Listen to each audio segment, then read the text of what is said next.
You're warmly welcome to the Easy Odds videocast as we come to the sharp end of the FA Cup. I love the FA Cup. As a kid I used to watch it all the way through, and I remember Saturday morning, the final of, they used to have lots of great things on. It was an institution then. And I think gradually it's getting back its mojo, isn't it? Especially this year's competition with all the upsets on it. I think Bradford single-handedly are doing that, Paul. Yeah.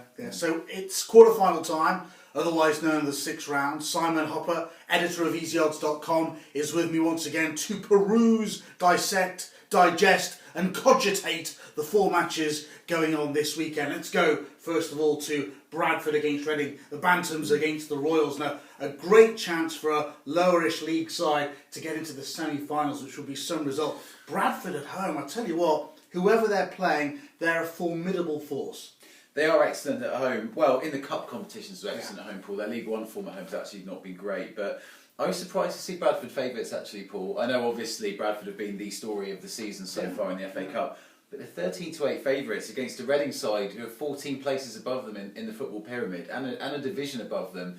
I mean, to put it into perspective, Paul, I mean, 14 places, if this was a League One match, for example, and Bradford were 14th, hosting the league leaders, they wouldn't be 13-8 favourites. But this is the FA Cup. Yeah, I know it's the FA Cup. Different ball game, isn't it? Almost. Yeah, I think but judging by the bookmakers' odds, the upset would be if Reading won.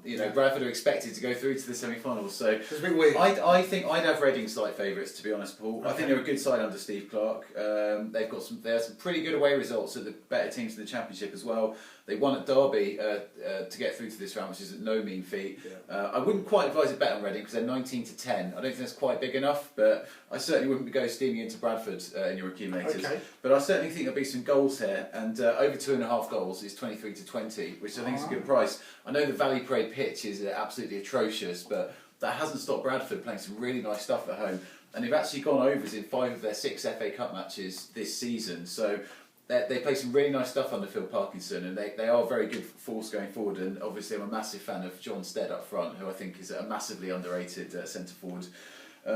Reading have gone overs in 60% of Steve Clarke's away league games. He's a manager who also preaches a good style of football. I think Reading will pose a threat as well. So despite the surface, I think overs at 23-20 would be the bet, and I wouldn't be surprised if Reading caused a little upset as well. Good stat, 60% of his games under Stevie Clarke, who's an organiser, always has been, but always likes to entertain as well. He probably sort of had that really good mix he learnt from Jose Mourinho, one would have thought as well. That's where it's probably come from. That's Bradford versus Reading, 23-20. Yet another odds against tip from Simon Hopper. Let's move to the Midlands. Hardly the stronghold of the Midlands, but is the one at the moment. I really don't think so. They're meeting for the second time within a week, having clashed, of course, in the Premier League, as Aston Villa finally managed to coup 3 points. It's Villa versus West Brom, and revenge is on the cards here, Hobbs. Yeah, obviously Villa won 2-1 on Tuesday with that last-minute Christian Benteke penalty. Stupid error from Ben Foster. Tony Pulis has refused to criticise him, but that's a really poor decision. But it was a really close game, and they're very evenly matched sides. They're only separated by 5 points in the table after 28 Premier League games. It's going to be a close game. The odds reflect that. The odds are correct in my opinion. Villa 7-4 favourites. Right. West Brom 19-10. Pretty similar to the Bradford Reading game, to be honest, with the hosts mild favourites. But over 2.5 goals is an even bigger price here, and I like it even more in this game. 11-8. 11-8 over 2.5 goals. Tim Sherwood's obviously come in and he's gone overs in both of his home games so far. Obviously, very much preaches an attacking philosophy. He uses a lot of cliches about, getting confidence into his attacking players and stuff, which I don't particularly like, but he certainly made them more of a threat offensively. And Tony Pulis is quite interesting, obviously regarded as a defensive master, but he started playing Berahino and Brown-Adie together in a 4-4-2 up front. It's made them much more of a threat, but they're leaking more goals. They've gone overs in 3 of their last 4 away games. Oh, really? So obviously including on Tuesday night. So I think if he partners Berahino and Brown-Adie again in a straight 4-4-2, I think this could be another really entertaining game. And I don't think overs should be as big as 11-8. I think that looks a really nice price. So a nice over 2.5 double for the Saturday games. And so this is a really important game for both teams. Not only a chance for their success-starved supporters to have a real crow about what their team's doing, get into the semi-final of an FA Cup. But if they win this tie, it takes momentum into the league as well, doesn't it? I agree, and also there's not a league fixture for another 7 days after this. There's no excuse for not putting absolutely everything into this competition, and obviously, you get the trip to Wembley as well with the semi, don't you? So, yeah, absolutely. We will talk about the tie of the round at Old Trafford between Manchester United and Arsenal in a few minutes' time here on this Easy Odds video cast with Simon Hopper. Don't forget, of course, all our other video casts online at the moment. Looking forward to the Cheltenham Festival, the best national hunt meeting anywhere in the world. We'll get the views of Anthony Dunkley and myself on that. That'll be online very shortly as well. And don't forget all the usual columns on easyodds.com. It is service as per normal.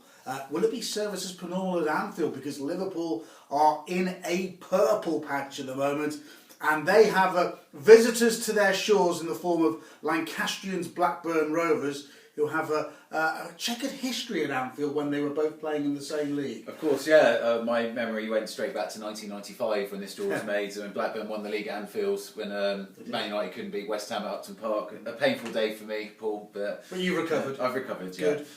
As did United. But yeah, Liverpool are obviously 1 to 3 favourites. You couldn't really argue with the price. They're in the purplest of purple patches, aren't they? I mean, they really are absolutely flying at the moment. Blackburn are okay. I mean, they always seem to finish sort of just outside the playoffs in the Championship. Gary Bowes is a good manager. They're a consistent side, but I wouldn't bother backing them at 11 to 1. But the bet here, I'm going under 2.5 goals. Oh, okay. That's a 5 to 4 shot, and I like that price for 2 reasons. One, Liverpool are defending so well since they switched to the back three. 6 clean sheets from the last 8 Premier League games. No one looks like scoring against them at the moment. Another routine 2-0 win over Burnley in the week as well. But Blackburn are resilient on the road as well, and I found it interesting. They've gone unders in all 4 of their away games at the top 4 Championship sides. So when they go to the big, including a 0-0 with Bournemouth last weekend, they defended very well. And also, the other interesting thing was the last Championship side to go to Anfield was Bolton in January in the FA Cup. They got a 0-0 draw. So perhaps Liverpool struggle to break down the lesser sides at Anfield with the back three. Yeah. Makes them more defensively solid, but perhaps not as good for breaking down sides. So I think Blackburn will set up defensively, and I think unders at 5 to 4 looks good. A low scoring Liverpool win. They could have a patent there. 2 overs, 1 under, 2.5 in the 3 quarter-finals that Simon has previewed so far. We'll have a word from Simon about the outright betting going into the quarter-finals, because in the FA Cup so much is based on the draw. I think the layers are influenced by that when they actually pen up their outright betting. And of course the winner of the Arsenal Man United game, quite probably, depending on the draw for the semis, could well jump into the favouritism slot. It's an intriguing game, this, isn't it? Because Arsenal in particular have a lot of games in the next couple of weeks. Are they going to take this seriously? Is Arsenal going to take it seriously? It is a concern, Paul, for me, because in my opinion, Arsene Wenger very rarely takes the FA Cup seriously. Even when they won the FA Cup last year, they were so lucky with the fixtures. They nearly imploded against Hull in the final. And it is a concern. He rested players against QPR in the week. People like Laurent Koscielny dropped out. I wouldn't be surprised if more key players missed out. Obviously, the Champions League game against Monaco is coming up fast. On form, you'd back Arsenal at 11 to 5, wouldn't you? Agreed. But there's concerns over how seriously Arsenal will take it. And Man United at home, they're just not quite that bad. You know, away from home, they've been really, really poor. But they don't play that bad at home, and they don't lose that many at home. So 29 to 20 might be a bit short on United, but it's not short enough to take them on. I'd leave the match betting alone. And in fact, it's going to be a no bet game for me, Paul. I know it's the biggest game of the week of the quarterfinals, but I think there should be goals. But again, the bookies have got it well covered. I just think this is a well priced match, and I just have a watching interest. But it should be a good game. It could really swing either way, and the outcome of this quarter-final could shape the outright betting for the competition, which at the moment, the majority of the layers, and I think it's based on the draw and their current form, have Liverpool as favourites. Yeah, I think Liverpool are too short, Paul. 2 to 1 favourites to win the competition. Obviously, it's because they're home to Blackburn in the quarterfinals, but I'd be looking at Man United are 11 to 4 second favourites, Arsenal 10 to 3 third favourites. I think Arsenal would be the better of a lot of these. I mean, for starters, they're the best team left in the competition. They're the highest in the table. They're in absolutely fantastic form. If they take the United game seriously, obviously, but you know, I think considering they're the outsiders of the three and they're the best in my opinion, the best team of the three. If they beat United, you know, they're going, as you said, Paul, they'll probably be favourites based on the semi-final draw. I couldn't fancy United, they're not playing well enough. Liverpool are too short. You can't fancy any of the outsiders. So if I was going to have an outright bet now, I'd look at Arsenal at 10-3. The other approach here, which I think is quite interesting, and you're presuming certain things will happen, whether Man United beat Arsenal or vice versa, and then they draw Liverpool in the semi-final, is a possible back to lay of one of the bigger price teams. If you're fairly certain one of those is going to win their tie. Is that? I think you've got a lot of ifs there, Paul. There are ifs, but that's what betting's all about, isn't it? Absolutely, You're taking a chance and you're backing, your own sort of judgment, aren't you? What I would say is don't back Liverpool now at 2-1 because they're going to be a bigger price in the semi-final, guaranteed. Because one of Man United or Arsenal will be in it, and they'll be favourites when they're still in the competition. So I think if I was going to have a bet now, I wouldn't. Even if you fancy Liverpool, I wouldn't back them now.